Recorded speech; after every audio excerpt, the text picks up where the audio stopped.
Viewmasters, it's the podcast that we do. Viewmasters, talk about movies that we view. Viewmasters, my friend Eric and me, Joe.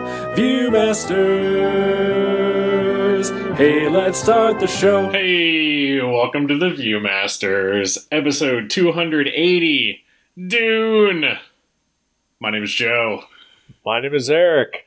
Hello, Eric. How are you? I am doing well. How are you? I just watched Dune. Yeah, just now? Pretty much, yeah.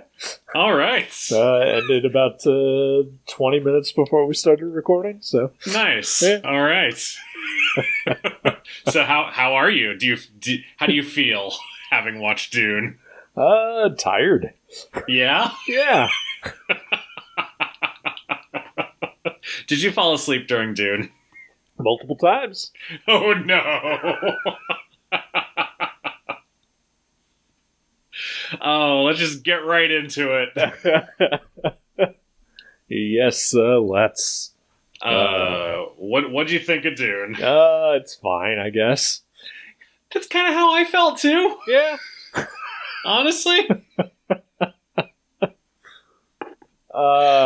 So we had talked briefly last week. We delayed the episode for reasons I'm sure we'll talk about later. But yeah, you had talked about maybe watching the David Lynch version before seeing this one. I did talk about that. Did you follow through with that? I did not. Okay, all right. I just wanted to make sure. I did see that it's leaving HBO Max at the end of this month, so I kind of want to watch it before it leaves. But sure. No, I didn't. I didn't have a chance to watch it before I watched this. Okay.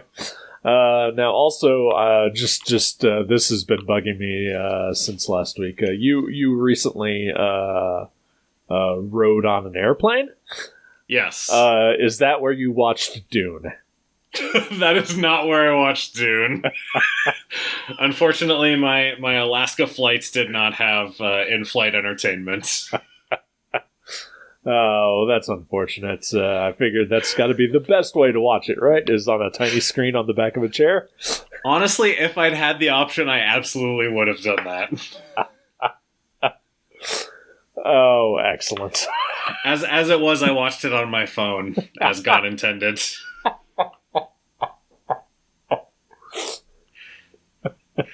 I thought, what better to capture the epic scope of Denis Villeneuve's latest masterpiece than the screen of my iPhone 11. Well, that is one of the bigger ones, right? It is one of the bigger ones, yes. Yeah, so it's fine. I did hold it real close to my face. And I turned the sound all the way up. Well, there you go. That's all you need. It was like an IMAX theater, really. You should have gotten like one of those like Oculus type contraptions and just made it like a virtual reality thing. I wouldn't be surprised if that's the direction that movies go. I'm sure at some point, right? So, I mean, it could be cool. Yeah, I guess. I don't know. You know what else is cool? Watching a movie from my recliner. That is really nice. So I guess the let's get that controversy out of the way. Denis Villeneuve, just really Villanueva. Come on, at least try. Sorry, Denis Villeneuve. Thank you. You're welcome. I don't even remember like what exactly happened, but he was just really pushing that people need to go see this in theaters to fully experience it. Right. And he was just upset that it was also having a simultaneous home release, I guess. Yeah. I think that's what it boils down to. Somebody asked him about it in an interview, and it got blown up into a thing. Yeah. Which I'm sure the only reason is that just because that does slightly undercut like whatever share of profits he gets, I'm sure. Sure, yeah. That has to be like 90% of why he would even be upset of it. No, I think it's all about his vision. Oh, okay. Yeah, sure. He's an artist.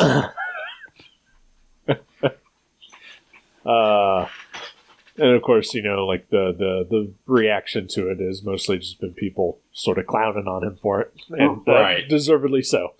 Absolutely. Because, like it or not, we are still in the middle of a pandemic. Yeah. And even though some people in this conversation have been to a movie theater,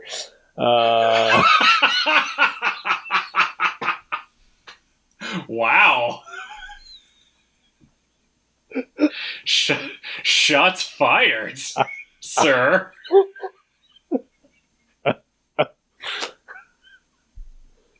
I've also, as you mentioned, been on a plane. Yeah. Want to make something of that too? It speaks for itself. Yeah, I guess it kind of does, actually.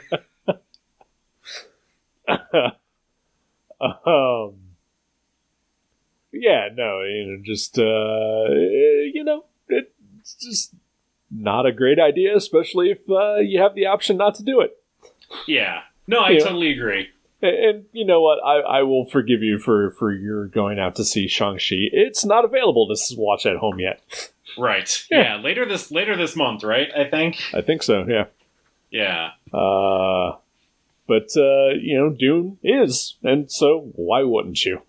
Absolutely. I mean, I can see, having watched it now, I do bet it looks awesome on a giant screen. I'm sure it does. But you know what? It looked also just fine on mine. Absolutely. Yeah. I don't feel like I missed out on anything by watching it at home. Yeah. I mean, it also helps that I put my phone down and I didn't touch it for pretty much the whole length of the movie. Like maybe a little bit towards the end as we got into that, the third hour of it. But yeah, I totally see, an argument about, an immersive experience, and there are distractions at home that you wouldn't have if you were in a theater. Absolutely. But also, people can take steps to avoid those distractions and still have that, get swept up into a movie. Right. And also, you want to talk about distractions. Have you been to a movie theater lately? Well, you have, of course. Hey, there were only like 8 other people there when I went, so it was relatively quiet. But, like 2 years ago when I went to a movie theater last, it was, people are awful. Right. And it has made a very strong, argument for me to just stop going to theaters. Like, every time I go to a theater, like, there's strong arguments that to never do this again. Right. Because people fucking suck. And I can't control those distractions. That's absolutely true. But I can, at home, put my phone away and lock the cat up in the attic. Which I did both to watch Dune. Makes sense. Yeah. But, and then there's also the other factor of it, like, a lot of people, I think, shortly after the whole hubbub erupted, with Dennis Villanova, that he talked about, watching like some of his, favorite films and experiencing them. And the argument there is that he probably saw like 90% of those at home. Yeah. On a shitty TV. Right. 4x3, on VHS,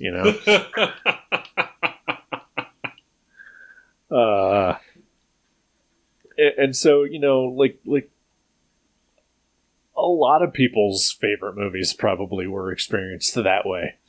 Yeah. I used to have a shitty, 9-inch black and white television in my bedroom as a kid, and I saw a lot of good movies were horribly presented.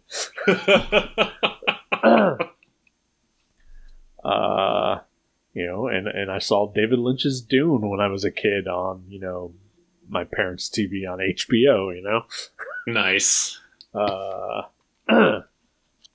Which I feel like when somebody like Denis Villeneuve talks about watching a movie at home, this is a guy who probably has a private theater in his house. Well, sure. I would assume. So, like, now, his experience watching a movie at home is a little different from just about anybody else's. Probably, but when he was a kid, probably not. Right. Yeah. I mean, who knows? Maybe he was rich. I don't know. It seems like the only people who get opportunities these days are already previously wealthy. So that's true. Yeah. Not just these days. Yeah. It's kind of how it's always been. Yeah. You got me. Finally. I've been too waiting many digs at you for the theater thing. I've been waiting 280 episodes for a gotcha. I can retire now. All right. Well, good night, everybody. Good night. I guess I should tell you, you probably could have done it episode 1. Oh, no. I got nothing else going on. It's fine. Okay.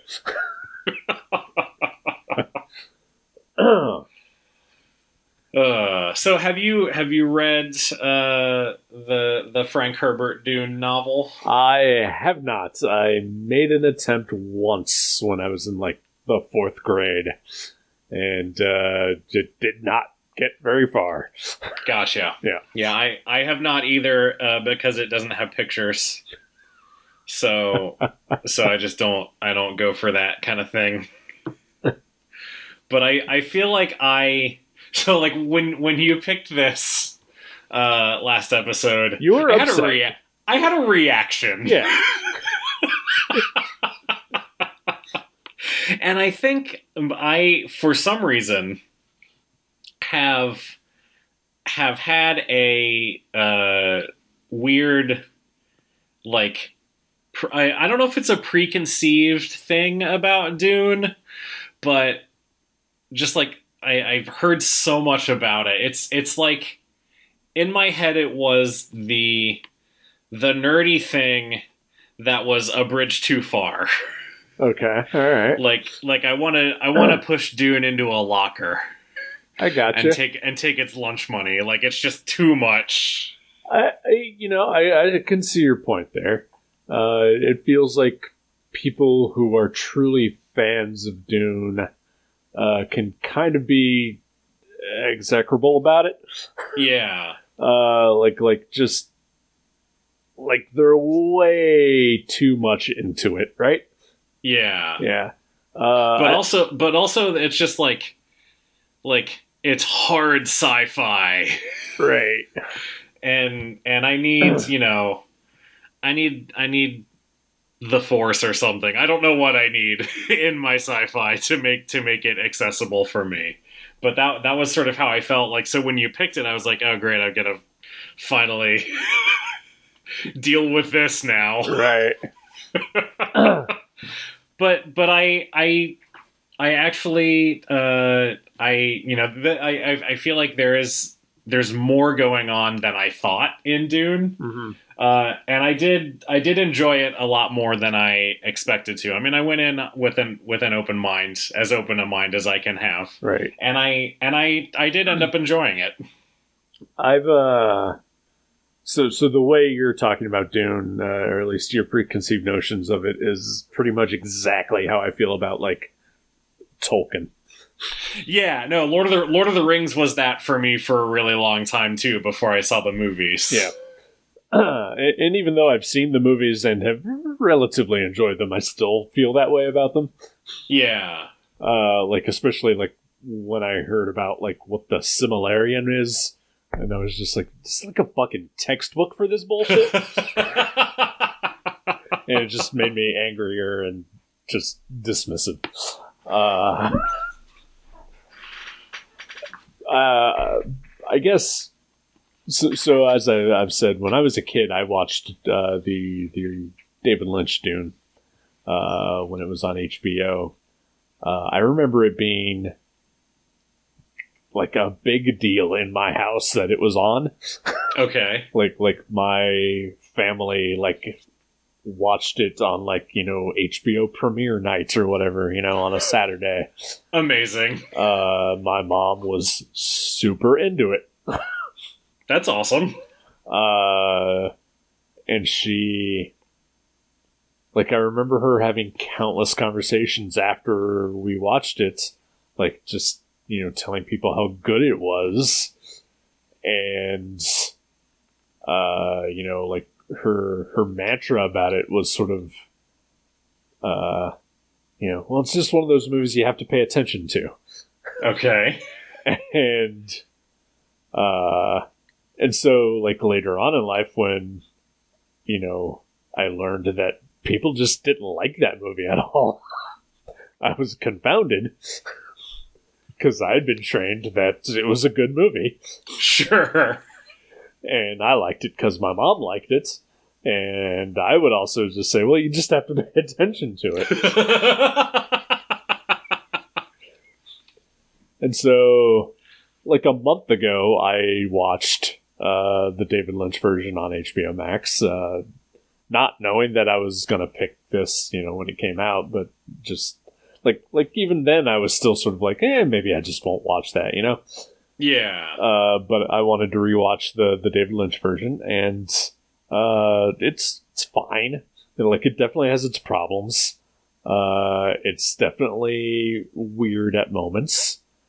But it is people keep saying how confusing it is, but it's not. The plot is pretty straightforward, even in the Lynch version, and it's pretty much the same in this version. And I feel like this one has just as much weird, dreamy bullshit as the Lynch version. But it also has an extra dose of pretension and self-importance that I find both of them to be relatively comparable. The main issue that I have is that this one doesn't fucking end. Yeah. I knew I was in trouble when it started and the logo came on and it said part 1. Yeah, no, that's... I was oh, fuck. Yeah, that's I see what we're doing here. That's some, yanking the shit out of the table for you there. Yeah. Yeah, no, that felt like trickery. It was not marketed as part 1. Nope.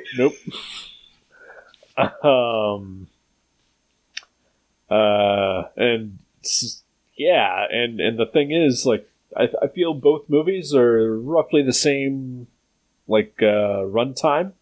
Yeah. But David Lynch's version actually, gets to the end of the story eventually.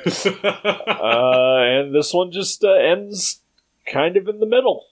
Yeah. With a whole bunch of shit to drag it out in between there.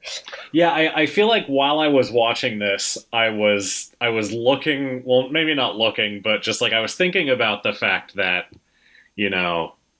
once I knew it was part 1, I was like, okay, I'm sure this is not going to be the whole story then. And then knowing that the David Lynch version was out there, and that it, presumably did tell the whole story, just sort of thinking about what could be cut from this, or what could be condensed, or what could be rewritten to make it tighter. And I do feel like there's a lot that probably could have been done that way, to get it all into one movie, probably. Yeah.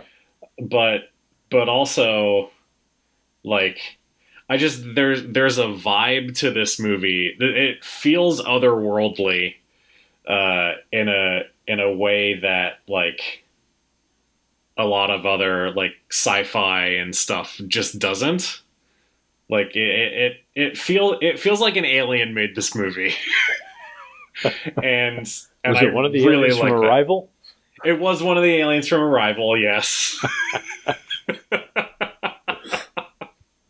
That is actually how he communicates, is just with whiteboards and circles. But yeah, like I really like. It looks gorgeous. It does, and I just really I appreciate the vibe of the movie more than anything else. Like, yeah, it's slow. You know, the plot is fairly straightforward.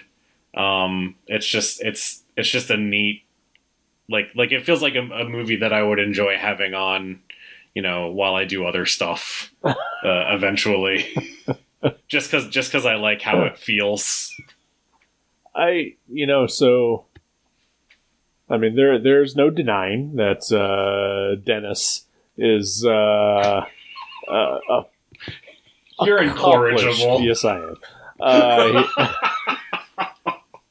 The man is an accomplished filmmaker, for sure. Like everything in this movie looks fantastic. The sets, the design, the actors, they all look great. But like it still felt very empty to me. And I also feel like the Lynch version had more flair visually, at least as far as like sets and costumes go. Sure. This felt drab at times, for sure. And it sort of reminds me of like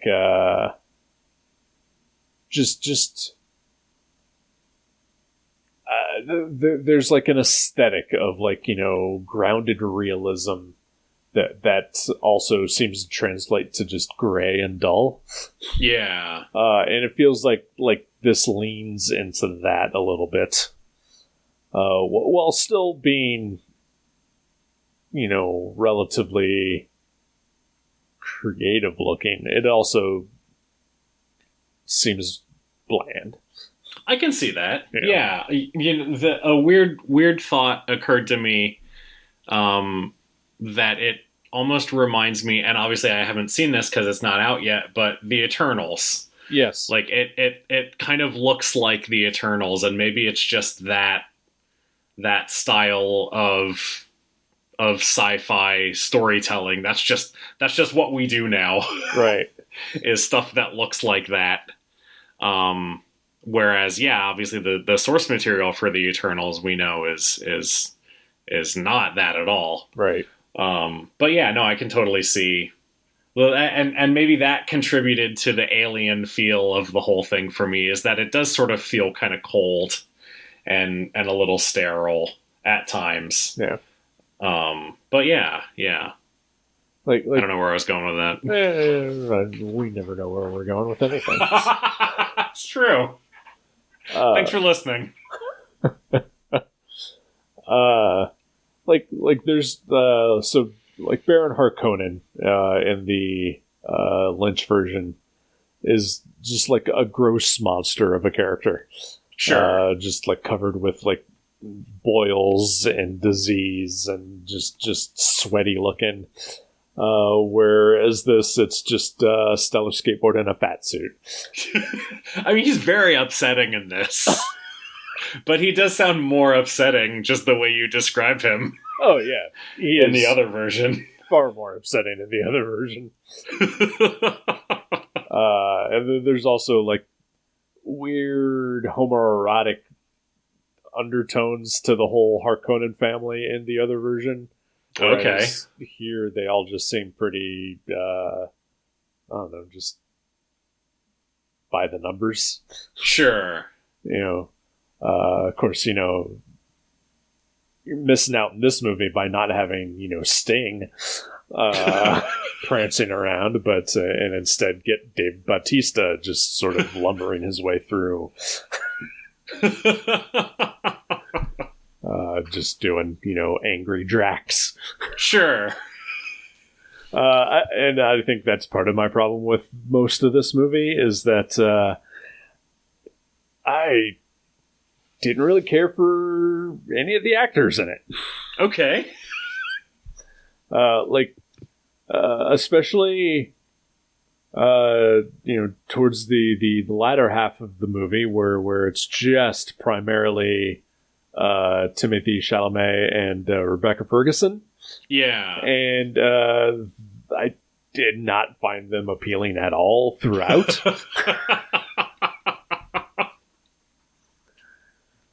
That's too bad because they're the main characters. Yes, they are.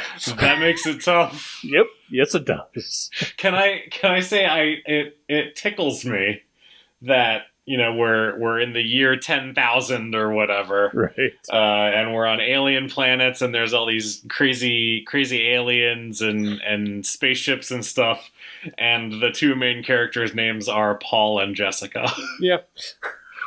Like that. I really enjoy that.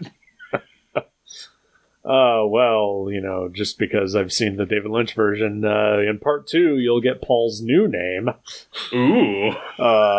He'll still be Paul, but it'll be Paul Muad'Dib. Also, if you want to, you can call him Usul. Okay, sure. Yeah. Oh man, there's some weird race stuff going on here, right? That's not just me. No, for sure. The Fremens are definitely supposed to be, Middle Easterners. Dune itself is just, the Middle East. The spice is oil. I'm sure Frank Herbert was probably a virulent racist. The book was written in 1965, and he was a white American, so... That's true. Damn. Oh man. Yeah. It was like I don't know how, like, if it's problematic, but it was definitely something I noticed. I was like, oh, this is weird. I feel like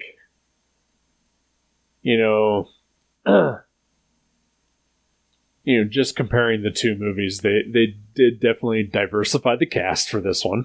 Sure. And I feel like that kind of helps soften the blow, I guess.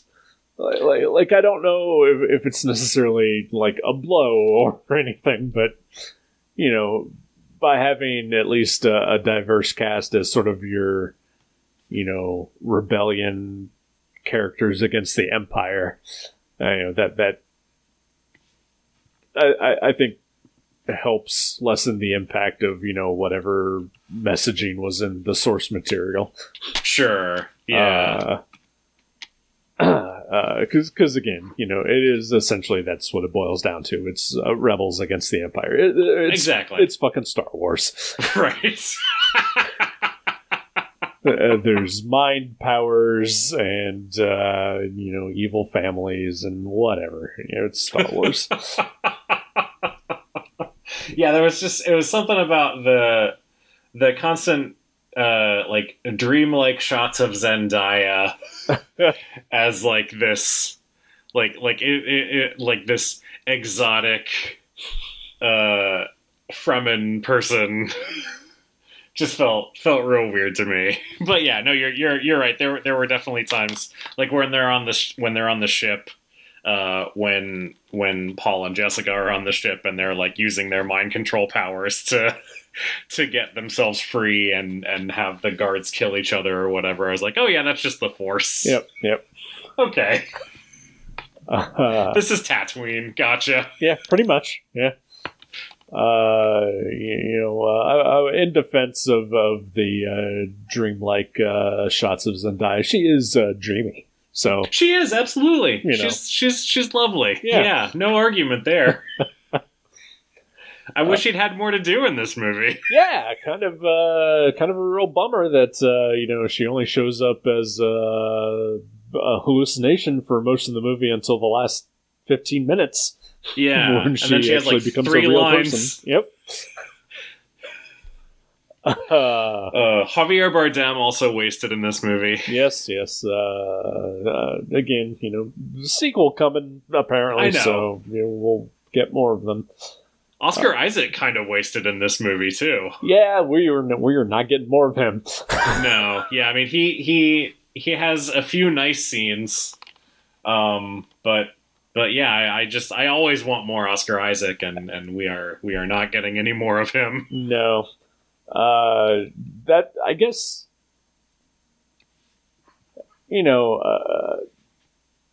there's an expectation for the movie that you want to see, and then what you actually get, and I think that can definitely cloud an opinion of it.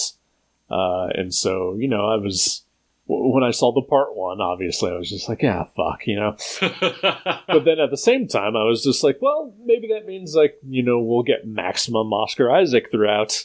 But no, he dies just as quickly as the character died in the Lynch version. So it's like all the stuff that happens in this happens in the same pace as the Lynch version. But then once Paul and Jessica escape from Arrakeen, then that shit just gets dragged out for another hour. Yeah. Which just, yeah, that's when I started falling asleep here and there. I am glad we got to see them do the silly walk across the sand, though. That was fun. I was like, they show the training video or educational materials that Paul is watching where he sees that, and I'm like, oh, so he's going to get to do that at some point. That'll be fun. Yeah. We didn't get too much of it, though, but they did do it. Yeah. I would have liked more. Yeah, me too. The next version, or the next part, they'll just, all of them, that's all they do throughout the movie. Yep, 3.5 hours, and then we get Dune Part 3, where it finishes the story, finally. Oh, man. Oh, that's a lot of Dune. Yeah. Well, it's the name of the movie. That's true. Yeah, I don't know. It's fine. It's just perfectly fine. Like I said, I didn't care for much of the acting. I think Oscar Isaac and Stellar Skateboard both did fantastic jobs. Jason Momoa was okay. I actually thought Jason Momoa was great. All right. This was the most likable that I've ever found Jason Momoa. That's totally fine and fair, yeah. Josh Brolin, I just hear Thanos when he talks. It was weird. Oh, but I only saw Cable. Shut up. I thought his character was good. Especially when you consider that he's replacing Patrick Stewart from the original. Oh my god, that's amazing! Yeah, I know, right? Patrick Stewart, who in 1984 looked like fucking Patrick Stewart, because the man doesn't age, and he was born 80. Good for him. Yeah. I did. I did like Jason Momoa's character's name, Duncan Idaho, and I wish more people's name had been like that. Wait, is that where Johnny Utah comes from? Maybe? Is he named after a Dune character? Shit, I really love this name combination. It's pretty classic. It's too bad Indiana Jones fucked it up by reversing it. Yeah. That's true. Should have been Jones, Indiana. Or Gary, Indiana. What? All right. Good night, everybody.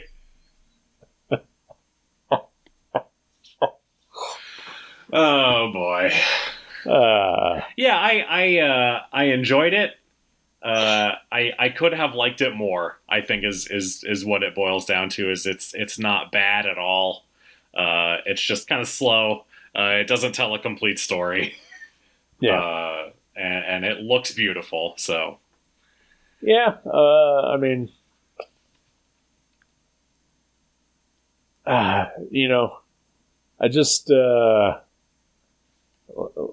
just to keep going back to the Lynch version, like I see why people don't like it, but I also don't see much difference between these two either. Sure. I mean, there are definitely different elements for sure. Like, there's weird fucking voiceover in the Lynch version. That this version, gets away with by, just having actual characters talk to each other. Right. But yeah, it's just, I don't know. It's fine. It's fine. It's a totally fine movie. And part of it, like the whole time I'm thinking, like, why is everybody so into Timothée Chalamet?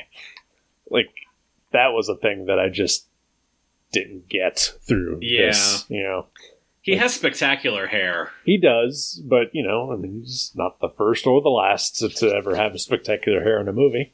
True. He's got good eyebrows, and when he was wearing the full mask headgear thing in the still suit, it was very distinctive looking.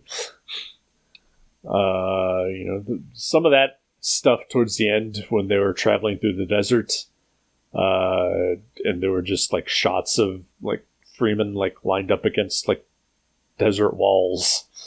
Like that stuff confused me. Okay.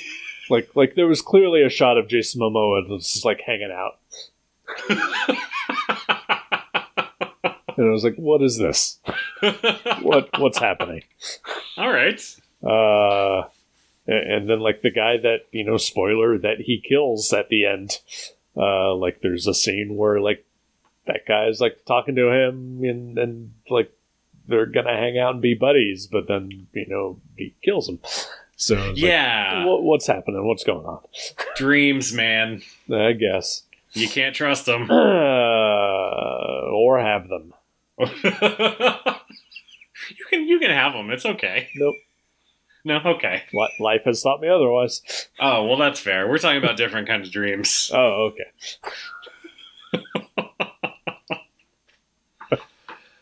I don't know. I feel like I'm talking myself into circles and not getting anywhere, so I'm going to stop.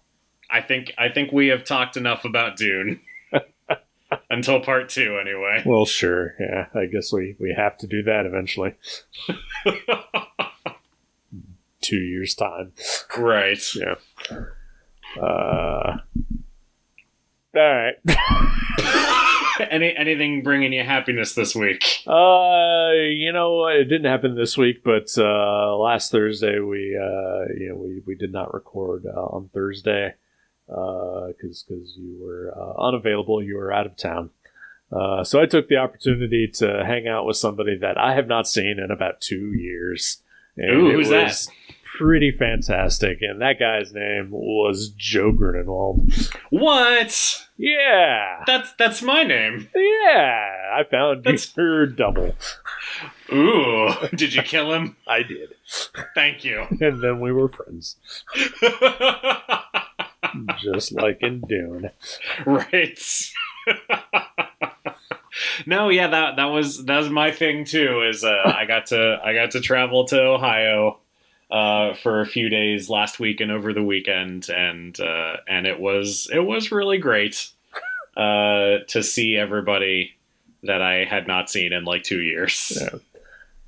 Did you have any other reason to be in Ohio, or was it just because it's like fuck it, it's been 2 years, I need to see my family, that kind of thing? I mean that was what it was initially. Yes. Okay. And that's all I'm going to say right now. Okay. All right. But yeah, you made some time and then came over to my house for the first time ever. Yeah, I got to see your house. I got to meet Chaco. You did get to meet Chaco, and I apologize for that. Aw, he's a cat. He was good. He was as good as a cat ever is. No. Maybe not. I've met better cats. That's fair. I guess I have to. No, Choco is very cute. I got to see him chew on his Choco box. Yep. And play with some toys. Yep. Which she only does in front of company. Right. Not when I'm around. just when he needs to show off or beg for attention. Yeah, he has company dysfunction. Yep. He also bit my nose while you were here. Right, that was great. I feel like I got the full Choco experience. You truly did. But I was very glad that we could get together and that our pal Jason could come along as well. Yeah, we initially made plans for the three of us to hang out, and then Jason had to bow out because he's a jerk.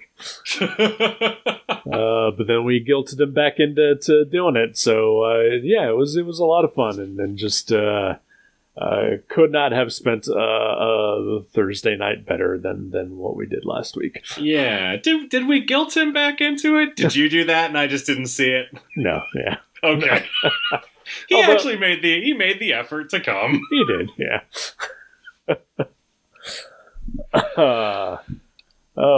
Anything else you did while you were in town? Mostly just hung out with family was a lot of the time. I saw some friends from work. I had brunch with Juliet Fromholt while I was there. And saw some of Jenny and ours mutual friends from Sixa. So yeah, it was like a real whirlwind. Sure. 3 days of just seeing people and doing stuff, but it was really nice. Well, that's good. I'm glad you came out, and I'm glad you had a good time while you were here. Yeah. Too short, but yeah. I'll be back before we know it. Well, I look forward to it. I did do one other thing this weekend that I had never done before. Ooh. Well, I mean, I went to a comic store I've never been to. What? Yeah. I went to Superfly Comics in Yellow Springs. Oh, nice. Yeah. It was fine. Yeah, it's a decent store. Yeah. They were very well organized. Hello? Yes. Okay. Yeah, I don't know what else to say about Superfly. Like, it's fine. It's a fine store. I bought some stuff. Yeah. But yeah, well organized is an apt description. Yeah, and it's sometimes a better description than other comic stores that I frequent. That's true. Yeah. I'll talk to you about that off air. Okay, then.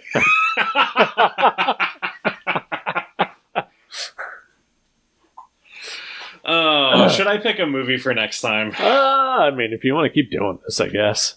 I mean, I got my gotcha, so yeah, it's true. It's really just all downhill from here. But we might as well keep going. Okay, all right. So this is a movie that I know very little about. Okay. I have just seen stills from it that look really cool. Is it David Lynch's Dune? It is not David Lynch's Dune. I was real tempted to pick that. But I also know that you've watched it recently, so maybe another time. No, this is, I believe, from 1946. Woo. It is called Black Narcissus. Okay, all right. And it's on HBO Max. Okay. And I don't really know anything about it. I just know that I've seen like film stills. I don't know if they're production stills or what from it, but it just looks really neat. Okay. So I've heard the name before. I feel like maybe there was a recent sort of remake adaptation of it, like a TV miniseries. Yeah, I think there was either came out recently or has not come out yet. I don't remember. Okay. It's like nuns or something, right? Something like that, yeah. Yeah, like the main image that I have in my head is like a nun in a bell tower, like on the top of a mountain or something. Yeah. But yeah, I am curious about this, and I hope that you will watch it with me. I will absolutely watch it with you. So, yeah. Excellent. Sorry, I was taking a drink of water. No, that's fine. I was gasping for water. Perfect. Another fine conclusion to an episode of The Viewmasters. We get better with age. And on that note, next week, join us for Black Narcissus. Sounds good. Talk to you then. Goodbye.